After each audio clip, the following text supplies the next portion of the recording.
vocês já perceberam, né, para lá de colegas, somos amigas de longa data, né? Temos assim uma cumplicidade antiga, não é, em muitos trajetos, não é? Então, e obrigada a todos pela presença, né? Vamos ver se o que eu tenho a dizer aqui tem algum interesse.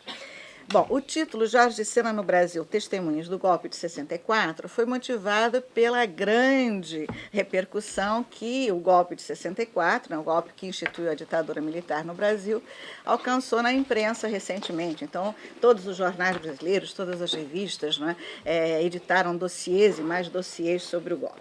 E como a Vânia acentuou, né, eu realmente estou sempre nesse pé lá, pé cá, eu sou uma criatura luz-brasileira por natureza, né? Então me pareceu que tratar aqui de um tema, enfim, que aproximasse os dois países mais uma vez seria importante. E como o meu foco de interesse maior continua sendo o Jorge de Sena, eu resolvi então recortar esses testemunhos do golpe de 64 que nós encontramos na obra do Jorge de Sena.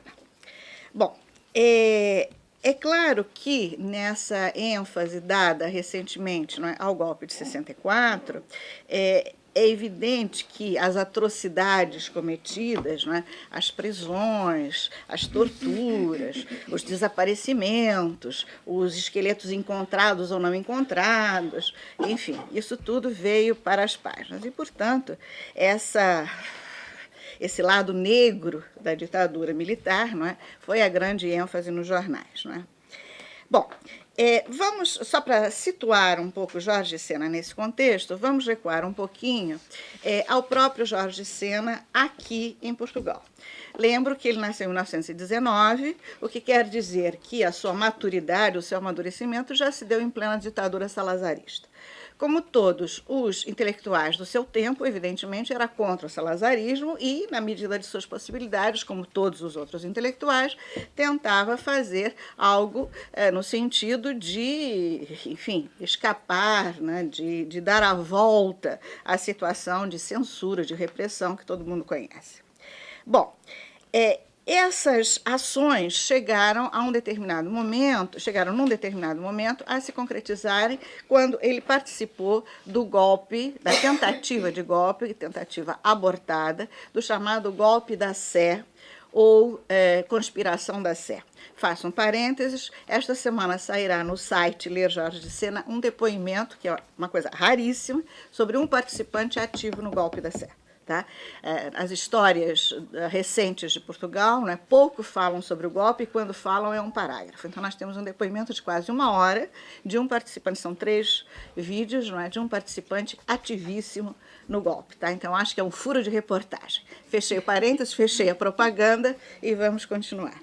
Bom, então esse golpe, que foi abortado, nessa tentativa de golpe abortada, fez com que Jorge de Sena, como se diz muito domesticamente, né, pusesse as barbas de molho, uma vez que participantes outros não estavam sumindo, estavam sendo presos, enfim, estavam...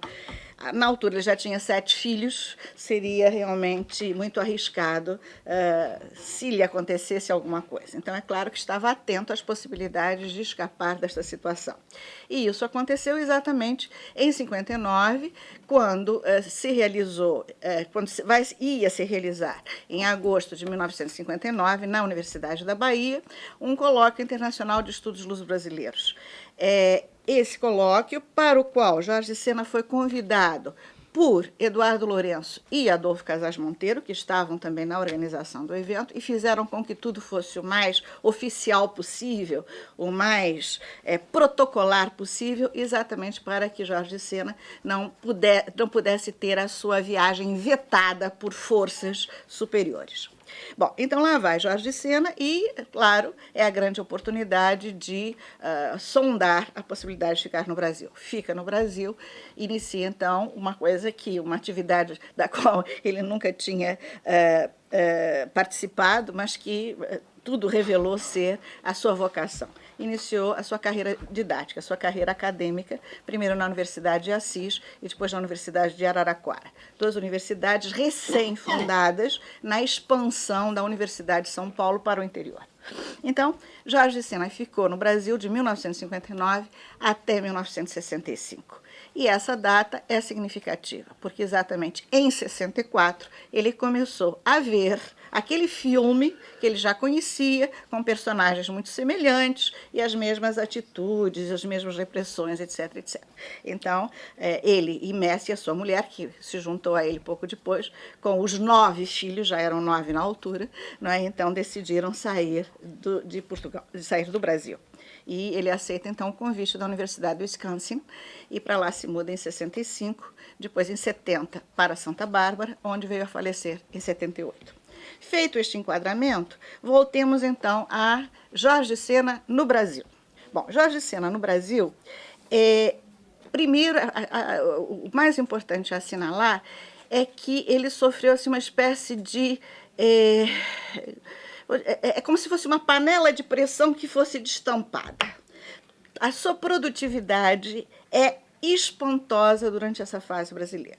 Então, ele, como se estivesse reprimido aqui, realmente, enfim, como se todo o esforço de dar voltinhas para dizer as coisas, não é, o tivesse como que apequenado, como se eu tivesse, enfim, inibido, não é? Então, chegando ao Brasil, há um destampar de produção, que é uma coisa espantosa.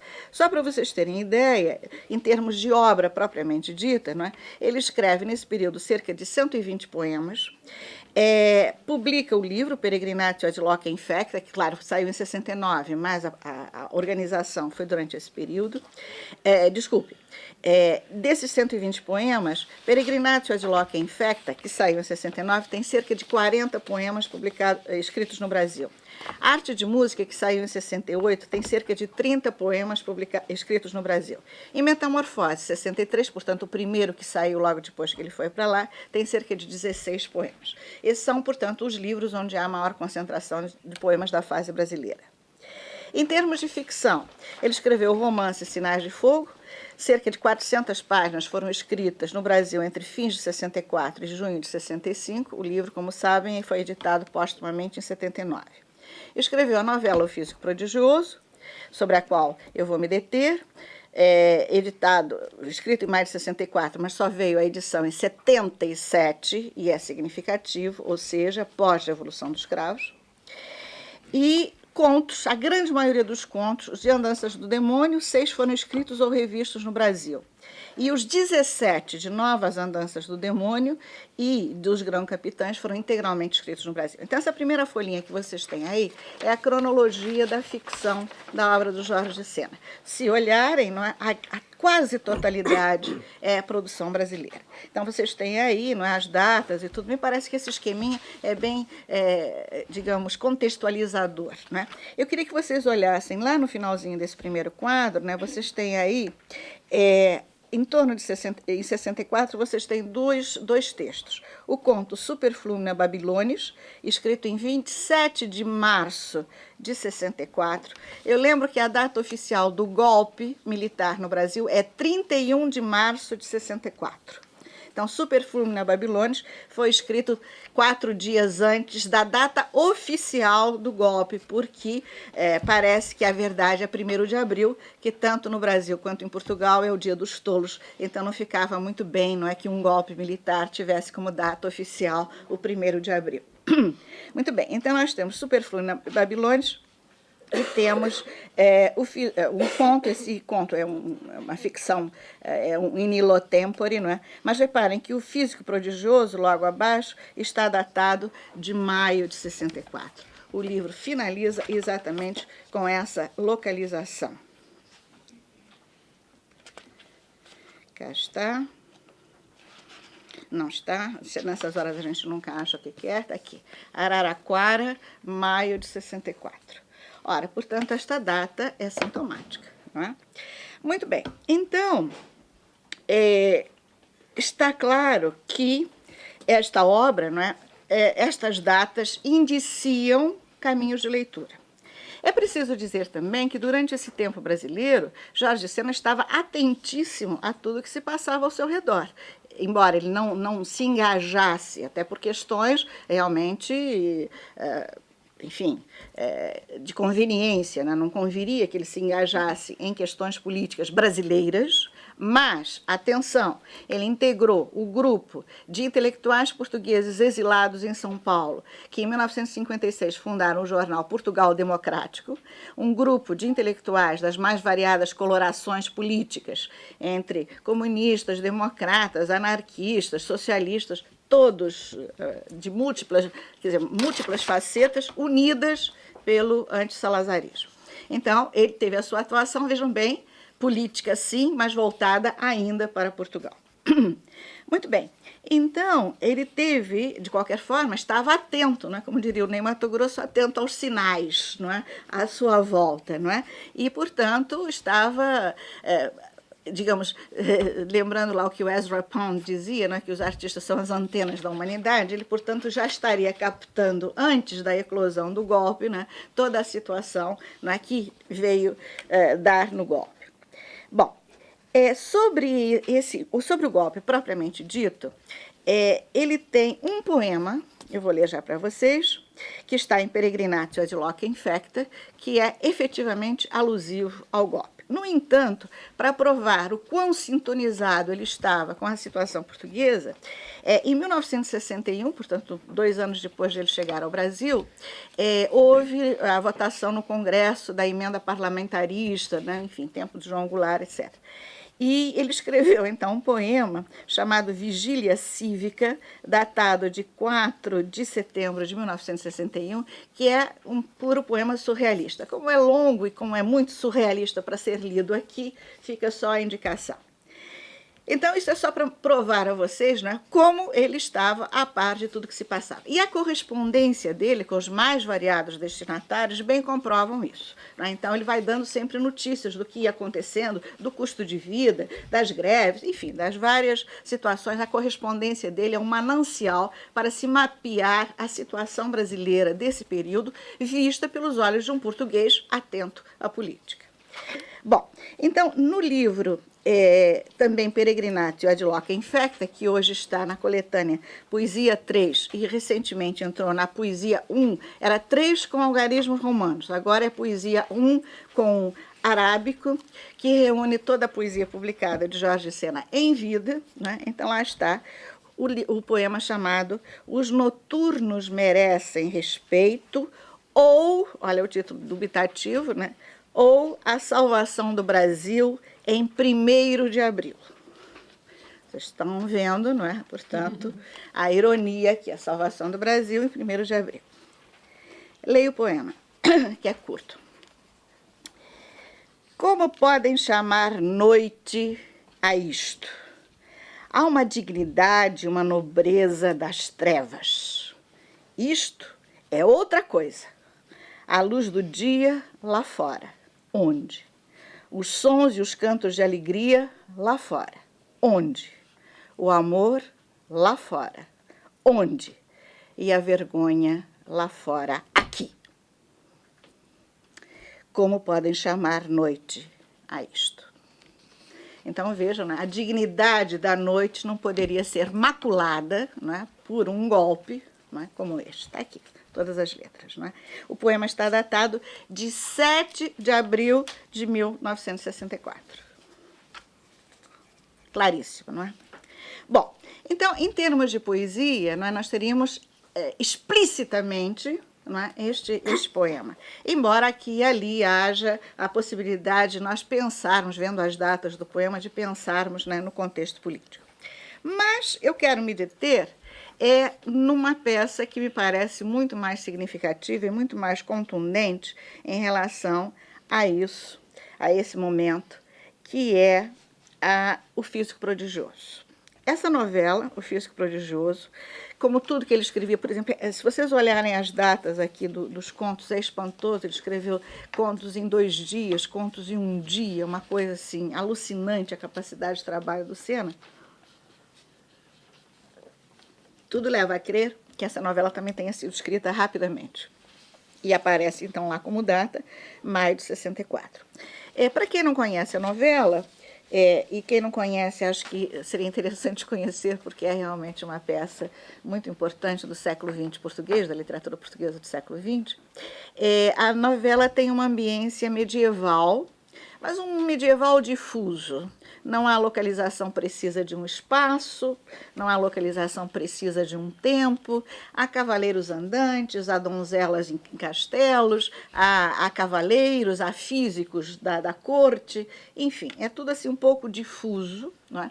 E nós temos na novela, então, a história começa com 3 donzelas que se aproximam de um jovem cavaleiro que é físico, nunca aparece nomeado, o protagonista nunca aparece nomeado, e dizem que precisavam de um jovem, bonito, virgem e disponível para curar com o seu sangue uma dama que estava enclausurada no castelo e enclausurada por doença, porque simplesmente nenhum dos físicos tinha atinado com a doença que ela possuía.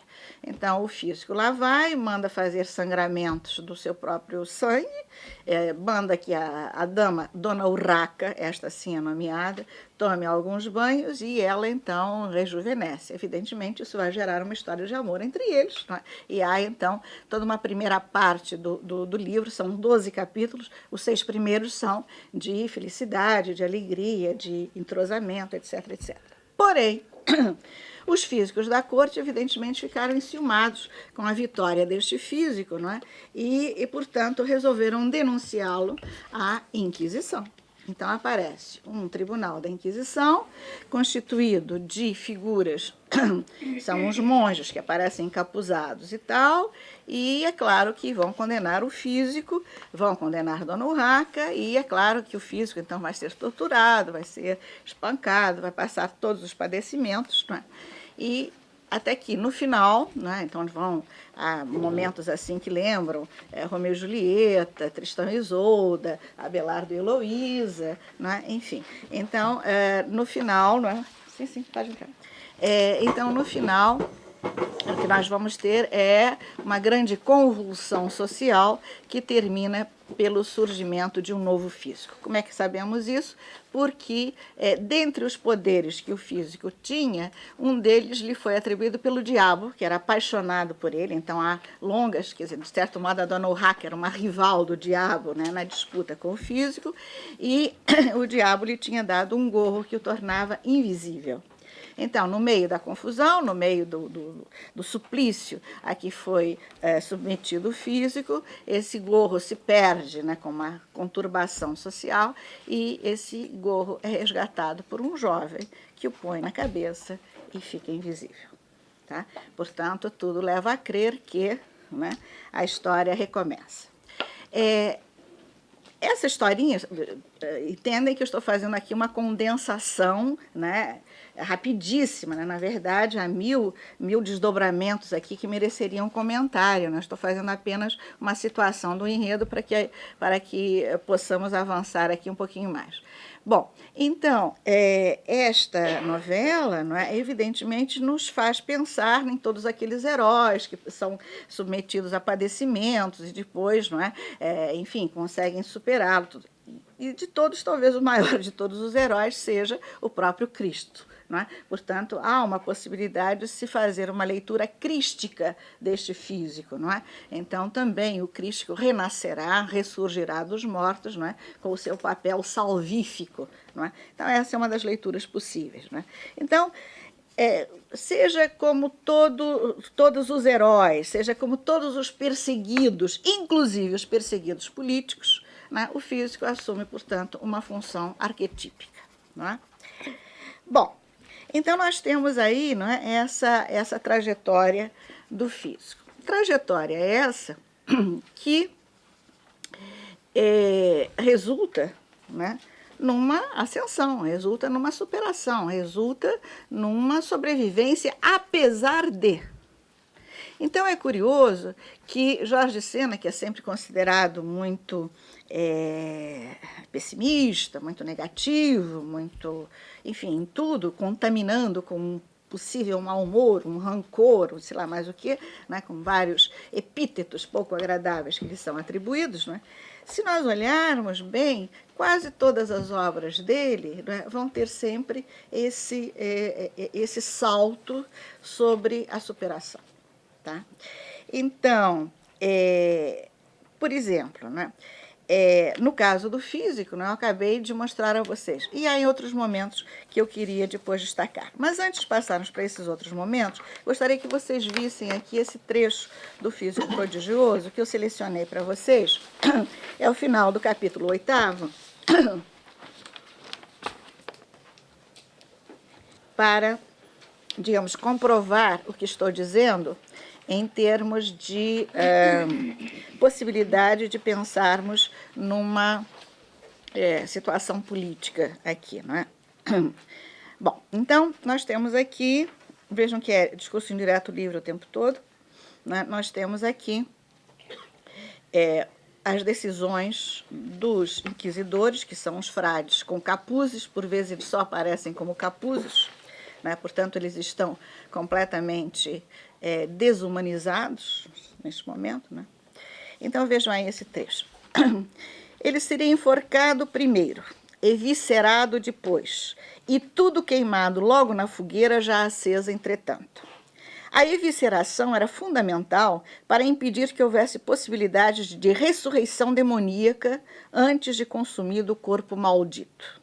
Seria enforcado tal qual estava, com as correntes, para o caso de ficar invisível de repente, e as correntes até ajudariam com o seu peso, não sendo necessário que o carrasco se chegasse muito a ele antes de morto. Toda a gente usaria capuzes pela cabeça, menos o réu. Tiveram de o trazer numa padiola até o pátio. Era já noite, porque o erguer da forca e a instalação da fogueira levaram tempo. À luz de archotes, arrastaram o corpo para a plataforma da forca. Como não se aguentava de pé, o carrasco passou-lhe um laço pelos sovacos que o ajudante puxou até ele ficar suspenso, com as longas correntes pendendo.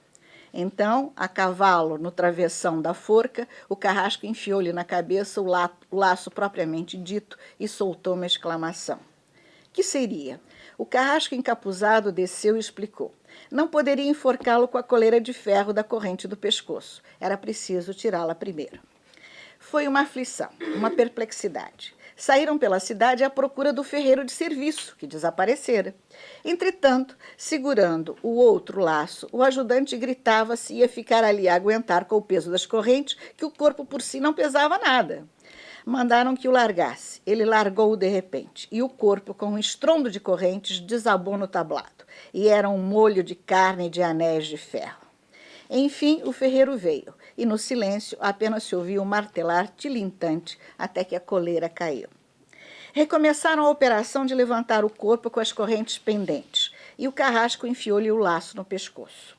Ao mesmo tempo, e por um bater de palmas do meirinho, o ajudante largou a suspensão e o carrasco saltou para os ombros do justiçado. O corpo rodopiou num balançar largo das correntes e ficou rodando devagar. Mas o carrasco, agarrado à corda, debruçava-se para a cabeça pendida que tinha entre os joelhos. Depois levantou-se e sentou-se várias vezes. E, por fim, passando para a forquilha da forca, desceu escorrendo em suor que brilhava no seu torso nu e sentou-se na beira da plataforma, fazendo com as mãos abertas movimentos de confessada impotência. Os capuzes correram para ele. Não está morto, não morre. Quando calco para baixo, alguém, e benzeu-se, o levanta para cima. Não precisaram entreolhar-se para entenderem claramente o que se passava. Bom, aqui esta impossibilidade de ser enforcado é uma alusão a uma peça, a um trecho de um livro medieval, O Horto do Esposo, enfim, há um exemplo né, no Horto do Esposo e tal, que aqui é recuperado. Bom, nesse trecho me parece que fica clara a ideia de tortura, a ideia de, enfim, de imposição de um julgamento, né, mais ou menos de modo aleatório. Há um certo humor aqui na desorganização, e se vocês lerem o livro, vocês vão ver que há retomadas constantes, né? Os capuzes têm muita dificuldade de gerir o próprio castigo, não é? Então há uma coisa realmente kafkiana, o julgamento que começa e recomeça, a tortura que começa e recomeça, enfim. Nós temos aí um ir e vir constante. Né? E uma certa ironia, essa história do meirinho de plantão, o meirinho de serviço, né? Evidentemente, é uma ironia que, quer dizer, nem na forca, nem para os enforcados, não é? Há serviços competentes ou disponíveis. Não é? Bom, creio que não tenho dificuldade de entender, né, aqui nessas alusões, né, a, digamos, homologia possível, né, com todas as pessoas condenadas em todos os tempos, particularmente os presos políticos. E aqui eu volto ao que eu disse no início, não é? Se confrontarmos esta página e outras do Físico Prodigioso com o que os jornais publicaram recentemente no Brasil, os jornais e as revistas, simplesmente estas peças, capítulos isolados, trechos isolados do Físico Prodigioso, ilustrariam à perfeição as notícias que aqui chegaram. Bom, então, vocês já estão vendo que realmente eu acho que o Físico Prodigioso tem de ser lido dentro de uma perspectiva política e com uma alusão imediata, direta, não fosse a datação que o próprio autor coloca ao final da novela, não é? Com a situação política brasileira.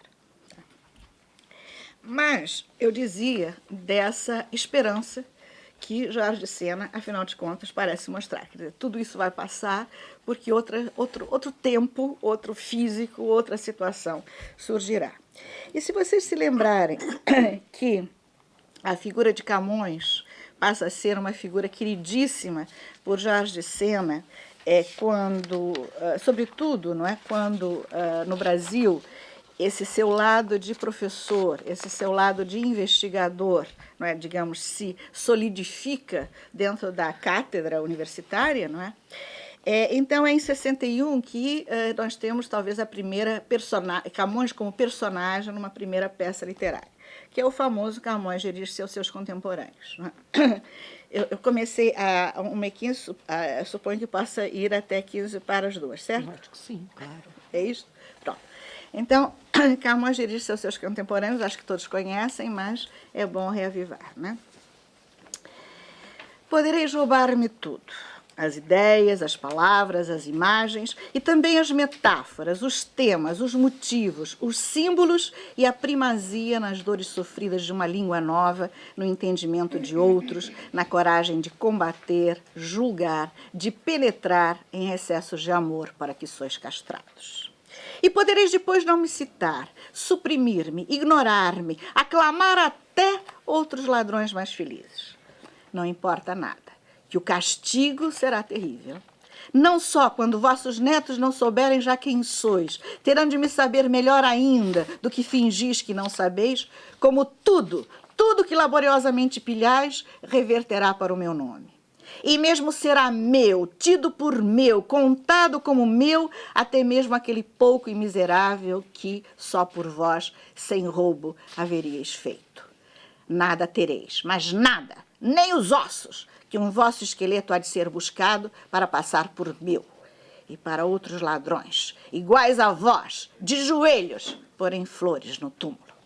Bom, aqui é um Camões, não é? Camões dirige-se a seus contemporâneos. Se nós taparmos o título, pode ser qualquer poeta dirige-se aos seus poemas, aos seus contemporâneos quando se sente incompreendido, rejeitado, marginalizado. E é claro que pode ser o próprio Sena, sem dúvida alguma. Então vejam, nesse poema em que Camões, não é, então, não é, quase que como um adamastor, não é, maldiz os seus contemporâneos, antevendo, né, vingança, não é? Nós vamos ter, de qualquer forma, uma ideia de superação. Portanto, agora é assim, mas o futuro fará justiça. Está aqui. Não é? Agora, vocês me apagam, me rasuram, mas o futuro fará justiça. Está aqui, né? A ideia de superação. Ora, Camões passa a ser personagem de Jorge Sena em poesia, em outros poemas, e também nesse conto, que curiosamente vocês têm a data aí, Superfluo na Babilônia, o tal conto que foi escrito 4 dias antes do golpe, né? 3 dias, né? Dentro da data oficial do golpe de 64. E eu leio só o finalzinho do Superfluo Babilônios. O conto Superfluo Babilônios, para quem não conhece, e aí realmente tem que sair correndo para ler, porque é um conto extraordinário, é obrigação moral e cívica conhecer o Superfluo Babilônios. Né? Então, o Superfluo Babilônios retrata o que seriam os últimos dias de vida de Camões, um Camões completamente alquebrado, destroçado pela doença, na completa miséria e tal, e ouvindo uma mãe, a sua mãe, falando o tempo todo e cobrando coisas, não é? Ele respondendo por monossílabos, já sem vontade até de retrucar. Então é alguém que está completamente destroçado, alquebrado, está completamente, né, como que náufrago na vida. Não é? E vai se deitar, depois de ouvir todas as lamúrias da mãe, não é, que não se cala, e deitado na enxerga, deitado lá nas palhas, não é, aconteceu isto aqui, que é o final do conto.